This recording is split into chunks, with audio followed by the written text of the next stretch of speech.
오늘도 우리와 함께 하신 주님을 찬양합니다. 돌스토이의 행복론에 이런 이야기가 있습니다. 사람은 누구나 인생의 모든 모순을 해결하는 최대 행복을 가져다주는 감정을 알고 있다. 그것은 바로 사랑이다 라고 말을 합니다.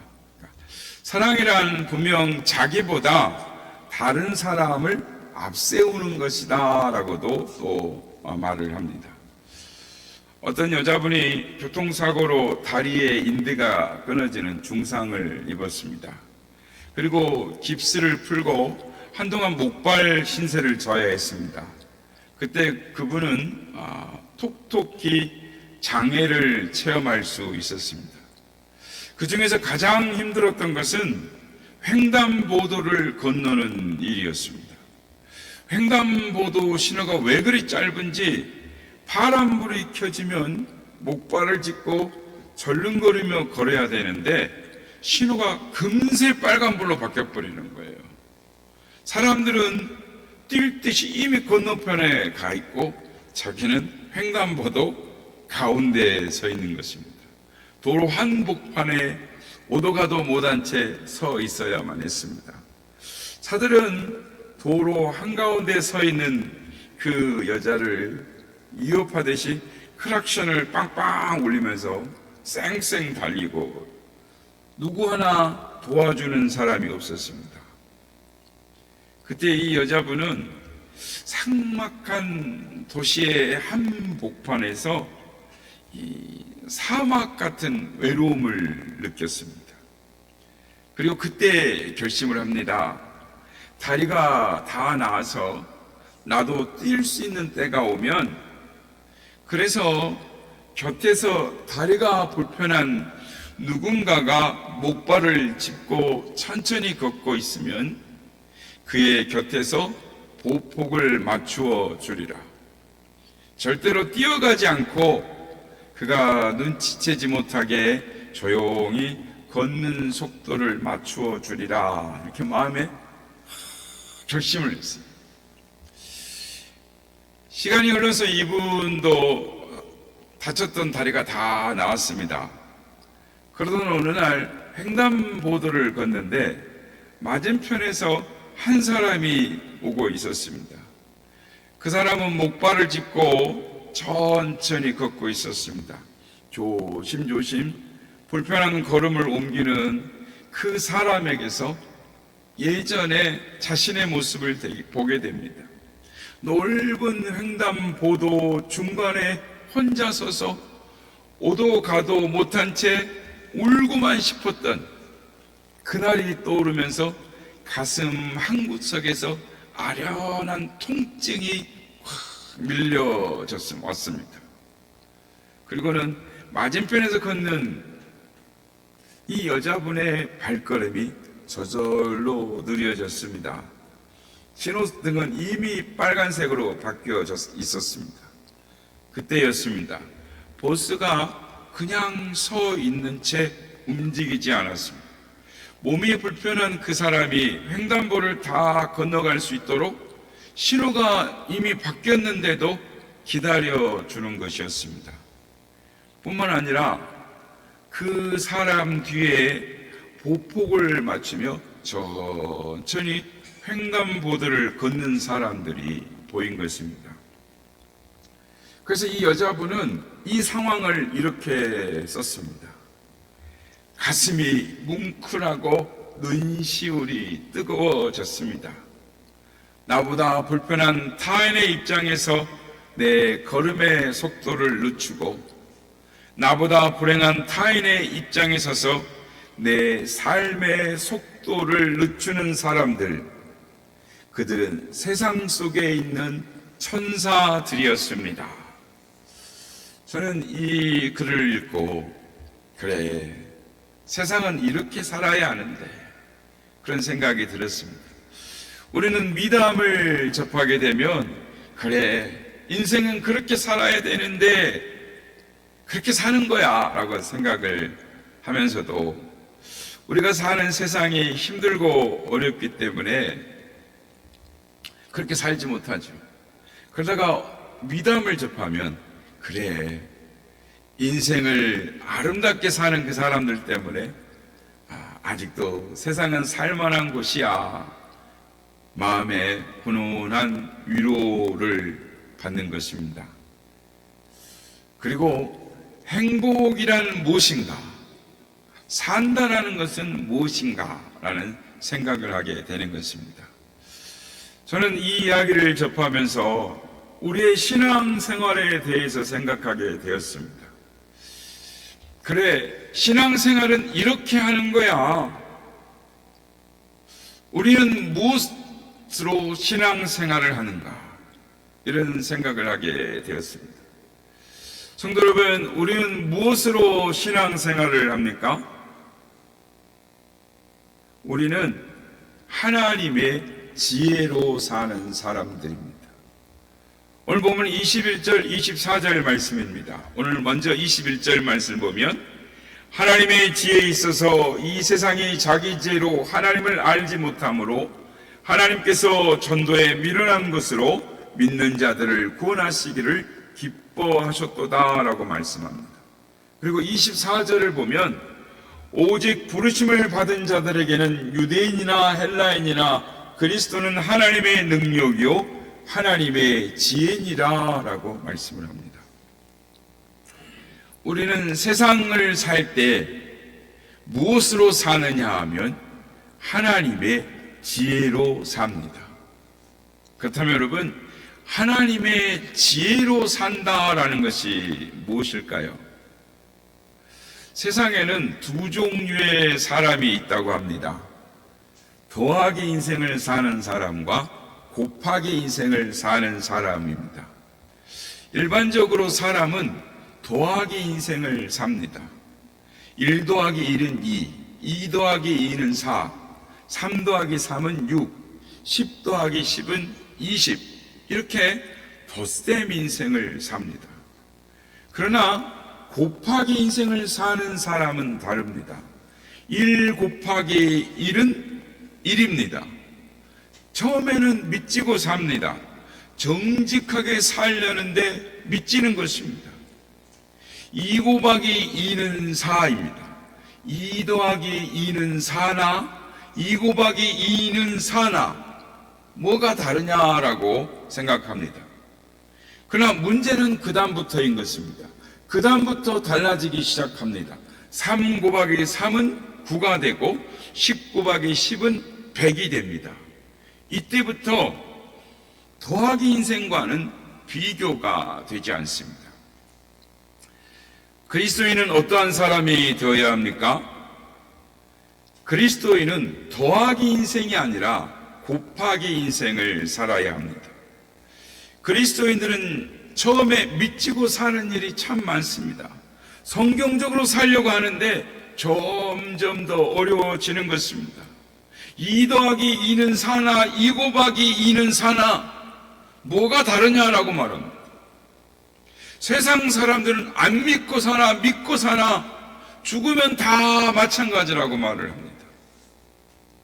그러나 3 곱하기 3은 9가 되고 10 곱하기 10은 100이 되면서 점점 차이는 벌어지는 것입니다. 더하기 인생을 사는 사람과 곱하기 인생을 사는 사람은 이처럼 비교할 수 없는 자리에 서게 됩니다. 왜냐하면 인생은 하나님의 주권에 있기 때문입니다. 누구나 인생의 끝이 있고 그 자리에서 인생을 회개하는 자리가 있기 때문입니다. 그리스도인은 이러한 영원한 소망을 가지고 살아가는 것입니다. 그래서 그리스도인은 무엇으로 사는가? 그리스도인은 하나님의 지혜로 삽니다. 하나님은 우리에게 곱하기 인생을 살라고 하십니다. 이 땅에서 10배, 30배, 60배, 100배의 열매를 맺으며 살라고 하십니다. 많은 사람들이 이 말씀을 잘 이해를 하지 못합니다. 인생은 더하기지 곱하기가 아니라는 것입니다. 곱하기 인생은 살 수 없다. 곱하기 인생으로 사는 것은 불가능하다라고 말을 하는 것입니다. 그런데 여러분, 그리스도인은 출발 자체가 곱하기 인생이다라는 것을 아십니까? 오늘 보면 18절 말씀입니다. 십자가의 도가 멸망하는 자들에게는 미련한 것이요 구원을 받는 우리에게는 하나님의 능력이라. 십자가의 도가 멸망하는 자들에게는 미련한 것이요 구원을 받는 우리에게는 하나님의 능력이라 라고 말씀을 합니다. 저는 아직 우리 교회는 세가족 교육을 아직 못하지만 세가족 교육을 하거나 또는 제자 훈련을 할 때 꼭 듣는 말이 있어요. 목사님, 믿음이 무엇입니까? 아니, 제가 강조하는 말이 있습니다. 믿음이 무엇입니까? 여러분, 믿음이 무엇입니까? 예수 그리스도를 믿는 것입니다. 예수 그리스도가 누구인가를 아는 것입니다. 천하 만물의 창조주요 시작과 끝이요 하나님의 독생자요 성삼위일체의 하나님이요 성자 하나님 되시는 분이 예수 그리스도이십니다. 그런데 예수 그리스도를 어떻게 믿게 되었습니까?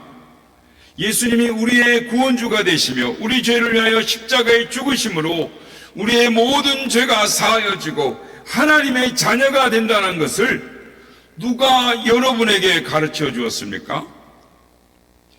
어떻게 해서 하나님이 창조주가 되시며 우리의 아버지가 되시며 천국과 영생과 지옥과 형벌이 있음을 알게 되었습니까? 여러분, 예수 그리스도를 믿으십니까?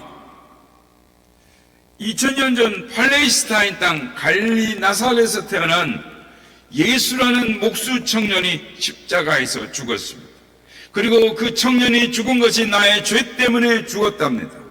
그리고 죽은 지 사흘 만에 살아났답니다. 그리고 이 사실을 믿는 자마다 죄가 사하여지고 구원을 받고 하나님의 자녀가 되는 영생을 소유하는 자가 된답니다.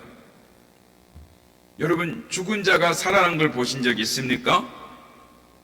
2000년 전 팔레스타인의 목수가 십자가에서 죽은 것과 여러분과 무슨 상관이 있습니까?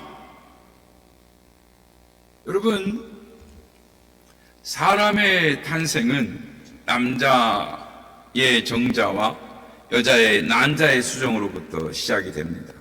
남성과 여성의 성적 결합을 통하여 생명이 잉태되는 것입니다. 그런데 동정녀 마리아에게서 태어났다고 합니다. 남자와 상관없이 여자 혼자서 태어났다고 합니다. 여러분, 이것은 학교 다닐 때 생물 시간에 배운 것입니다. 여자 혼자서는 아이를 가질 수 없습니다. 불가능합니다. 이것은 비이성적이요 비합리적인 주장입니다. 사건입니다. 그런데 여러분, 우리는 이 사건을 사실로 진리로 믿습니다. 생명을 걸고 믿습니다. 세상 사람들이 보기에 우리는 미친 사람들입니다. 어리석은 사람들입니다. 그러나 우리의 신앙은 여기에서부터 시작했습니다. 십자가에서 나를 위해 피 흘려 죽으신 예수 그리스도를 믿는 믿음에서부터 시작했습니다. 우리는 세상을 무엇으로 사느냐? 하나님의 지혜로 사는 사람들입니다. 요한복음 1장 12절에서 13절, 영접하는 자 곧 그 이름을 믿는 자들에게는 하나님의 자녀가 되는 권세를 주셨으니 이는 혈통으로나 육정으로나 사람의 뜻으로 나지 아니하고 오직 하나님께로부터 난 자들이니라. 에베소서 2장 8절에서 9절 말씀, 너희는 그 은혜에 의하여 믿음으로 말미암아 구원을 받았으니 이것은 너희에게서 난 것이 아니요 하나님의 선물이라. 행위에서 난 것이 아니니 이는 누구든지 자랑하지 못하게 하려 함이니라. 우리가 믿음을 갖게 된 것, 우리가 구원을 받은 것, 다 하나님의 선물입니다. 혈통으로 육정으로 사람의 뜻으로 나지 않았습니다. 부모가 다닌다고 해서, 아내가 다닌다거나 남편이 다닌다고 해서 또는 사람의 교육과 세뇌에 의해서 믿어지는 것이 아닙니다. 오직 하나님의 뜻하심으로 하나님의 자녀로 구원을 받았습니다. 사람의 지혜가 아닙니다. 고행이나 절제나 노력으로 되어진 것이 아닙니다. 사람의 깨우침이나 행위가 아닙니다. 오직 하나님의 선물입니다. 그래서 오늘 보면 18절, 십자가의 도가 멸망하는 자들에게는 미련한 것이요 구원을 받는 우리에게는 하나님의 능력이라. 24절, 그리스도는 하나님의 능력이요 지혜인 것입니다. 그래서 우리 그리스도인의 신앙의 출발은 세상의 지혜로 출발하지 않습니다. 하나님의 지혜로, 하나님의 능력으로 출발하는 것입니다. 그래서 우리는 하나님의 지혜로 세상을 사는 사람들입니다. 여러분, 하나님의 지혜로 산다는 것이 무엇입니까? 20세기 서양 지성사를 대표하는 버트란트 러셀이 한국 전쟁 후에 한국이 어떤 나라인가 궁금해서 한국을 방문한 적이 있습니다. 여러 곳을 다니던 중에 해가 서강으로 넘어가는 해질녘에 시골길을 지나가고 있었습니다. 그런데 논에서 일하던 농부가 일을 마치고 소와 함께 집으로 돌아가고 있었습니다. 그런데 합리적인 철학자 러셀이 보기에는 이상한 것이었습니다. 그것은 소의 등에는 아무 짐도 지우지 않고 농부가 지게에 짐을 지고 쟁기를 짊어지고 가고 있는 것이었어요. 그래서 러셀이 차를 멈추고 물었습니다. 아니, 왜 이렇게 무겁게 짐을 지고 가고 계십니까? 소에게 짐을 지우면 되는데 왜 어리석게 무겁게 짐을 지고 가느냐? 이렇게 물었습니다. 그랬더니 농부가 씩 웃으면서 하는 말이, 이 소는 하루 종일 일을 했는데 집으로 가는 순간까지 짐을 지우다니요. 저도 지치고 피곤할 텐데 집으로 돌아가는 길이라도 편하게 가야죠. 이러면서 말을 하더라는 것입니다. 이 말을 듣고 러셀은 더 이상 한국이 어떤 나라인지를 알아볼 필요가 없다, 감동을 했다라는 것입니다. 한 가지만 보면 그 나라를 알 수 있다라는 것입니다. 짐승조차 배려하는 나라, 정감이 있는 나라, 선한 마음씨를 가진 나라의 사람들이라는 것입니다. 우리의 신앙생활도 한 가지만 보면 알 수 있습니다. 우리 주님은 이렇게 말씀하셨습니다. 요한복음 13장 34절에서 35절 말씀, 새 계명을 너희에게 주노니 서로 사랑하라. 내가 너희를 사랑한 것 같이 너희도 서로 사랑하라. 너희가 서로 사랑하면 이로써 모든 사람이 너희가 내 제자인 줄 알리라. 우리가 서로 사랑하는 것을 보면 모든 사람이 예수의 제자구나, 이것을 알 것이라는 것입니다. 다른 것을 볼 필요가 없습니다. 예수님의 사랑, 예수님이 우리를 사랑하신 것처럼 서로를 사랑하는 것이 신앙생활을 바로 하는 것이라는 것입니다. 그런데 오늘날 우리의 모습을 보면 고린도 교회 교인들처럼 알게 모르게 우리 마음에 자리를 잡고 있는 단단한 등뼈가 있습니다. 그건 선입견, 편견이라는 등뼈입니다. 저 사람은 못 배웠으니 이럴 거야. 저 사람은 죄를 지은 적이 있으니 또 그럴 거야. 저 사람 집안은 이러니 저럴 거야. 저 사람 모습은 이러니 행동도 이럴 거야. 이렇게 우리가 알게 모르게 갖고 있는 편견이나 선입견들이 아주 많습니다. 많이 배웠다는 소리를 듣고 싶고, 좋은 데 산다는 소리를 듣고 싶고, 잘 산다라는 소리를 듣고 싶고, 봄난다라는 소리를 듣고 싶고, 이 모든 욕망은 다른 사람들에게 잘 보이려는 심리, 그러니까 다른 사람의 나쁜 편견에 속하고 싶지 않는 심리가 있는 것입니다. 그래서 고린도 교회 성도들은 그들이 어떻게 신앙을 갖게 되었는가를 잊어버렸습니다. 그들이 처음에 어떤 상태였는가를 잊어버렸습니다. 그래서 각자 자기의 주장이 생겼습니다. 자기 관점이 생겼습니다. 그래서 나는 바울에게, 나는 아볼로에게, 나는 게바에게, 나는 그리스도에게 속하였다라고 자기의 말을 하고 분쟁을 갖게 되었습니다.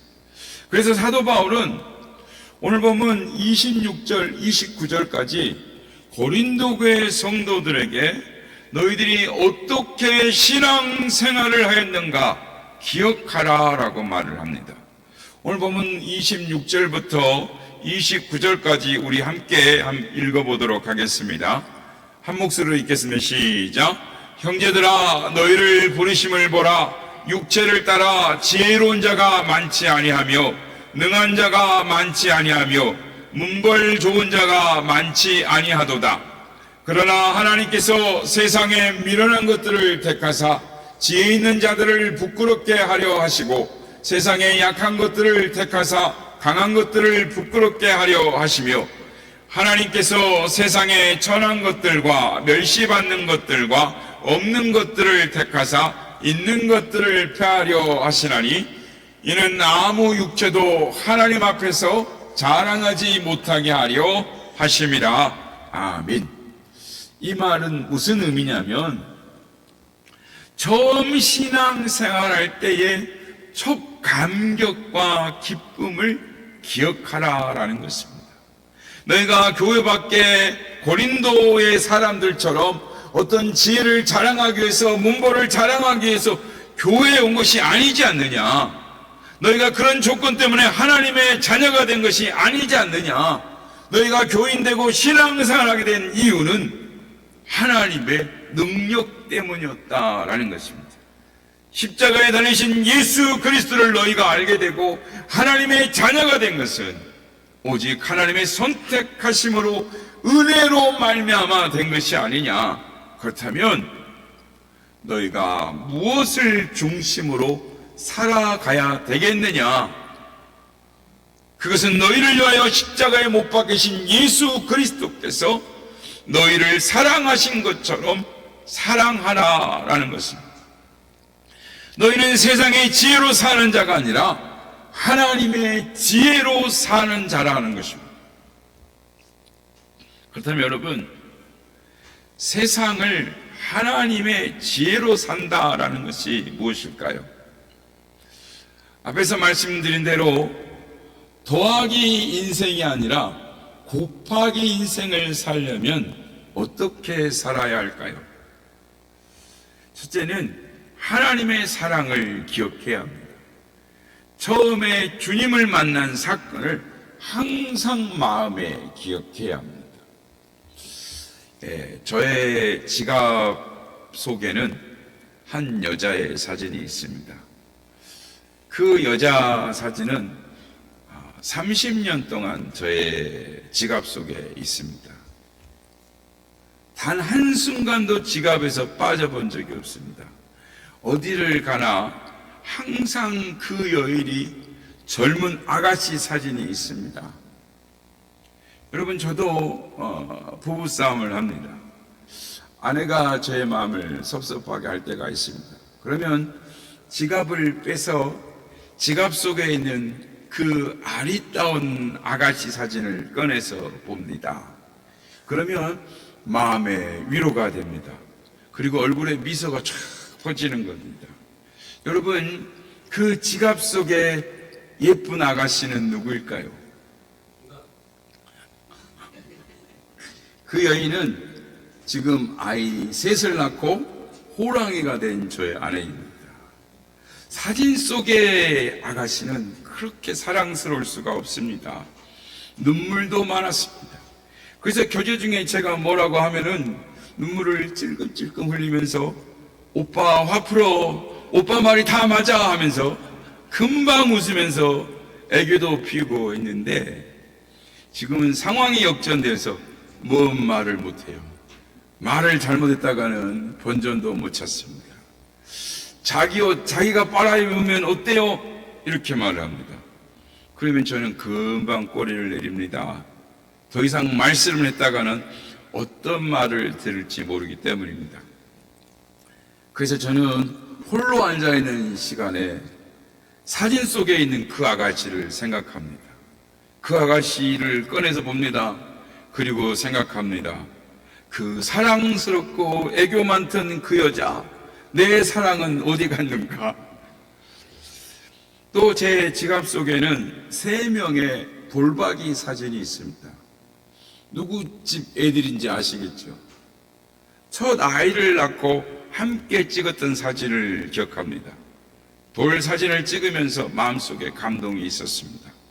그 사진을 보면 아이가 겨우 아장아장 걸음을 하던 기억을 생생하게 떠오릅니다. 지금은 다 컸다고 짜증내고 제 할 소리 다 하고 자기들 삶 살기 바빠서 이 투정 부리는 아이들을 보면 돌 사진 찍을 때의 아이들의 사랑스러운 모습을 기억합니다. 이제 세상에 태어난 지 1년밖에 안 되는 아이들이 이제 저도 사람입니다, 이렇게 세상을 향하여 첫 신고식이라도 하듯이 돌 사진을 찍은 그 기념사진으로 남겨진 아이들의 초롱초롱한 눈망울을 보면 아빠로서, 지금은 아버지로서의 애틋한 마음을 느끼는 것입니다. 저는 사진을 보면서 첫사랑을 기억합니다. 첫 감동을 기억합니다. 그러면서 오늘의 시간들을 의미 있게 받아들이고 보내려고 하는 것입니다. 그렇습니다. 신앙생활도 마찬가지인 것입니다. 내가 예수 믿었던 그 사랑, 그 은혜를 항상 기억해야 합니다. 예수 그리스도의 십자가의 사랑을 기억해야 합니다. 그래야 신앙생활의 중심을 잡을 수 있습니다. 견딜 수 있습니다. 그리고 하나님의 사랑으로 다른 지체들을 사랑할 수 있습니다. 그리스도인의 삶을 살아낼 수가 있습니다. 두 번째로, 하나님의 지혜로 살아간다라는 것은 모든 사람들이 예수 그리스도 안에서 한 가족이다라는 사실을 기억하는 것입니다. 하나님의 한 가족이라는 의식을 갖는 것입니다. 세상 사람들을 향하여 열린 마음을 가져야 합니다. 열린 마음을 갖게 되면 상대에 대하여 관심을 갖게 됩니다. 이해할 수 있게 됩니다. 그리고 사랑할 수 있게 됩니다. 여러분, 타인은 미처 만나지 못한 가족이다라는 이야기를 들어보신 적이 있습니까? 엘리베이터에 올라가면서 먼저 타고 있던 사람이 방긋 웃으면서 안녕하세요 라고 말하면 이웃 사람에게 나도 모르게 자연스럽게 인사를 건네죠. 안녕하세요. 네, 안녕하세요. 그러면 많이 덥지요. 날씨 이야기도 합니다. 우리나라에 닥친 문제라든지 또 우리 동네 이야기를 서로 나누기도 합니다. 그런가 하면은 같은 세대로서 공감할 만한 말들을 나누기도 하지요. 아유, 시장 보셨어요? 요즘 물가가 너무너무 올라서 걱정해요. 우리 애는 사춘기라서 요즘 속을 모르겠어요. 그 집에는 속 안 썩여요. 아, 우리 집에는 결혼을 안 하려고 해요. 그 집에는 어떻게 결혼을 했대요? 이러면서 이야기를 나누는 것이죠. 이런저런 이야기를 나누면서 이웃사촌이 되는 것입니다. 이야기를 나누다 보면 문득 서로 같은 시대, 같은 공간에 살고 있다라는 어떤 동료의식 같은 것이 느껴지지 않습니까? 자주 만나게 되고 건네는 한마디의 인사가 쌓이면서 왠지 모를 정감 같은 것이 느껴지기 시작하는 것입니다. 처음에는 그 사람을 모르지만 자꾸 만나다 보면 그 사람을 알게 되고 이웃사촌이 되고 가족이 되는 것입니다. 그래서 타인이란 아직 미처 만나지 못한 가족일 뿐이다라는 말이 마음에 와 닿습니다. 여러분, 우리가 하나님의 지혜로 세상을 살아간다는 것이 무엇일까요? 그것은 주님의 말씀대로 사랑하며 살아가는 것입니다. 요한복음 13장 34절 35절 말씀, 새 계명을 너에게 주노니 서로 사랑하라. 내가 너희를 사랑한 것 같이 너희도 서로 사랑하라. 너희가 서로 사랑하면 이로써 모든 사람이 너희가 내 제자인 줄 알리라. 요즘 세상이 각박하다고 합니다. 그래서 어떤 사람을 보면 나도 저렇게 살아야지, 그런 생각이 드는 사람이, 그런 마음이 드는 사람이 있습니까? 세상을 향하여 열린 마음을 가진 사람들입니다. 열린 마음으로 타인이 아니라 가족처럼 사랑으로 대하는 사람들을 보면 나도 저렇게 살아야지, 이런 생각이 드는 것이죠. 예전에 TV에서 재밌게 보던 프로가 있습니다. 그것은 숟가락 하나 들고 출연자들이 모르는 집에 가서 밥 한 끼 달라는 것이었습니다. 그러면 다는 아니지만 개중에는 문을 열고 초청해서 밥을 한 끼를 줍니다. 같이 먹습니다. 저는 그 프로를 보면서 저렇게 사는 사람도 있구나, 이런 생각을 하다가도 예전에는 다 저렇게 모르는 사람도 밥 한 끼를 같이 먹을 수 있었는데, 정감이 있었는데, 이런 생각을 하게 되는 것이죠. 성도 여러분, 우리는 어떻게 살아가고 있습니까? 우리는 하나님의 지혜, 예수 그리스도의 사랑으로 살아가는 사람들입니다.